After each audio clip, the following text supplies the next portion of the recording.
I realize that a lot of you watch Reverend Lisa as well as me, and she always welcomes you as beloveds. It's just not my kind of introductory language. It doesn't mean that I don't look at everybody as somebody who is loved.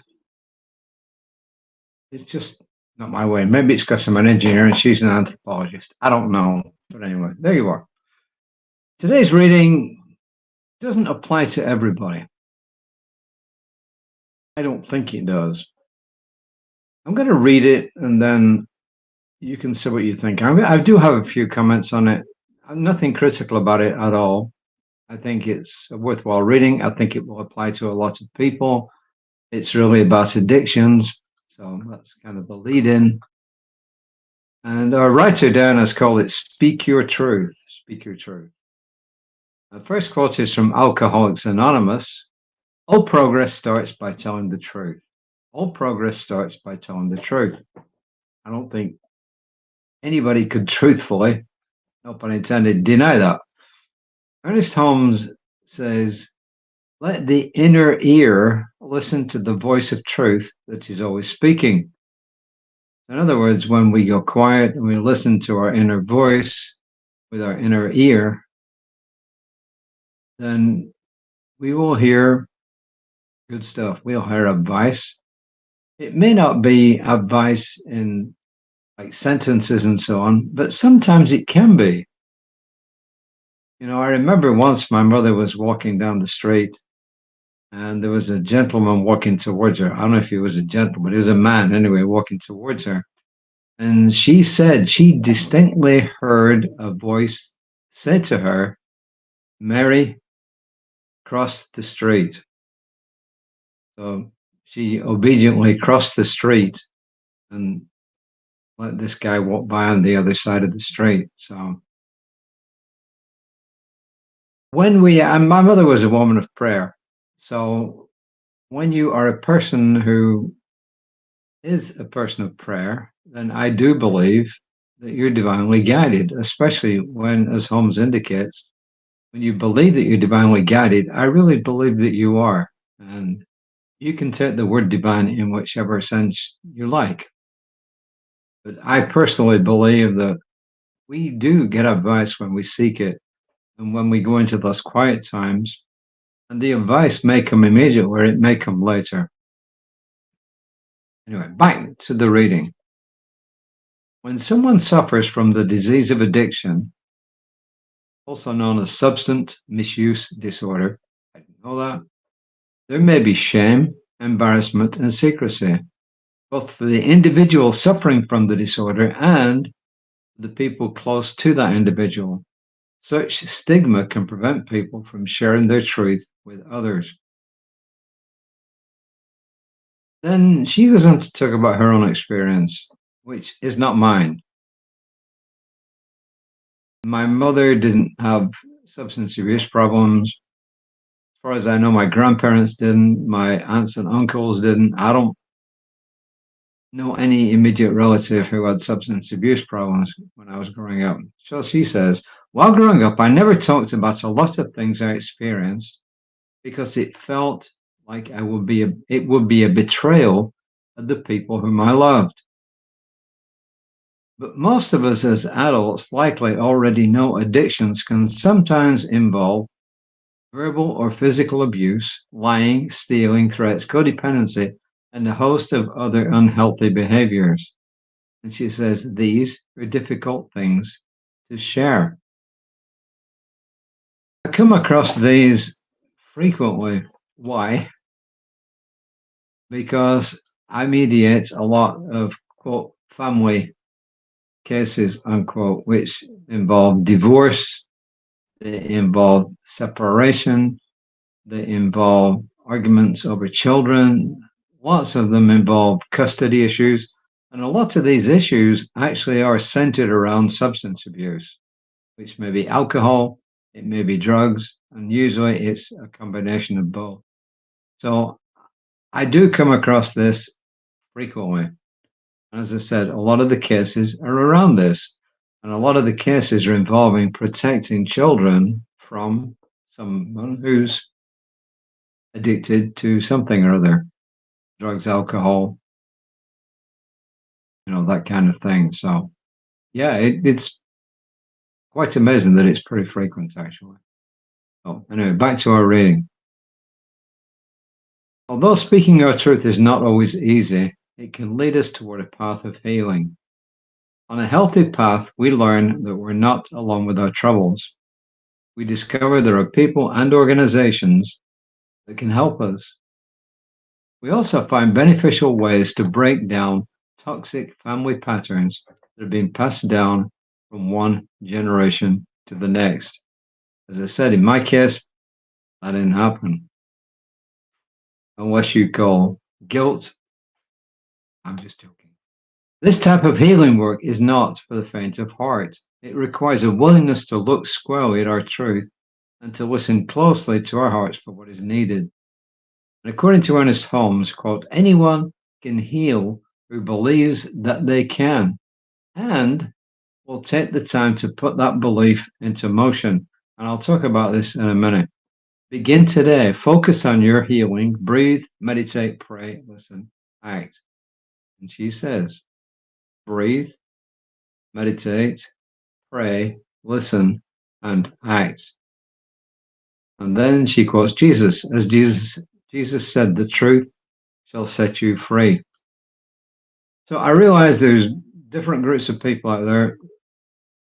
Some of you may have been victims of abuse. Some of you may have unfortunately fallen into abuse patterns. Some of you may have recovered from that, and some of you may still be struggling with them. All I can say is this. I wasn't the victim of abuse patterns growing up at all. But I do know that a lot of my classmates were. When my father died, we moved from the suburbs down towards the downtown area to live with my mother's parents. And it was a much less prosperous area. And there was a lot of substance abuse. My best friend, for instance, I didn't realize at the time his father had issues, most likely alcohol in those days, probably not drugs. But he would beat my friend with a big leather strap.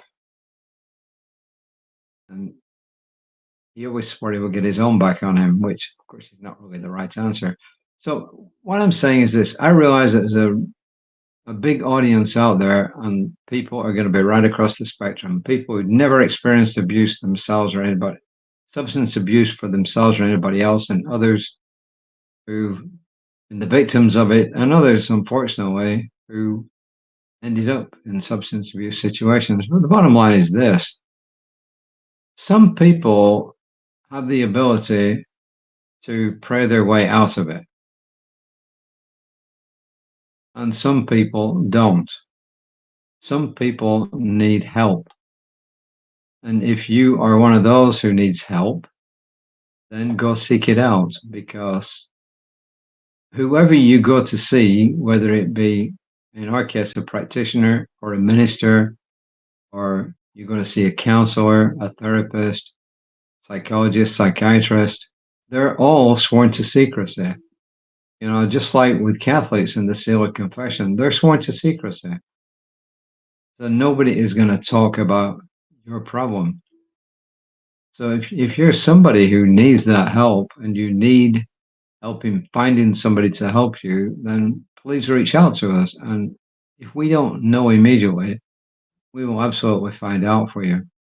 And if you are someone who's been the victim of abuse and you need help in that direction, likewise, please reach out to us and we will see if we can find you someone who can help you. So either side of it, And if, like me, you're not the victim of it right now and you're in either sense, then you can pray for people who are. And I just know this, that whether you are or you aren't a victim, whether you are or aren't subject to substance abuse right now, you are a human being worthy of love. and you are worthy of loving yourself. And as I said, if you need help, reach out. Whatever Ernest Holmes said, and it is true for some people. Some people can do what he said. He says, anyone can heal who believes that they can and will take time to put that into motion.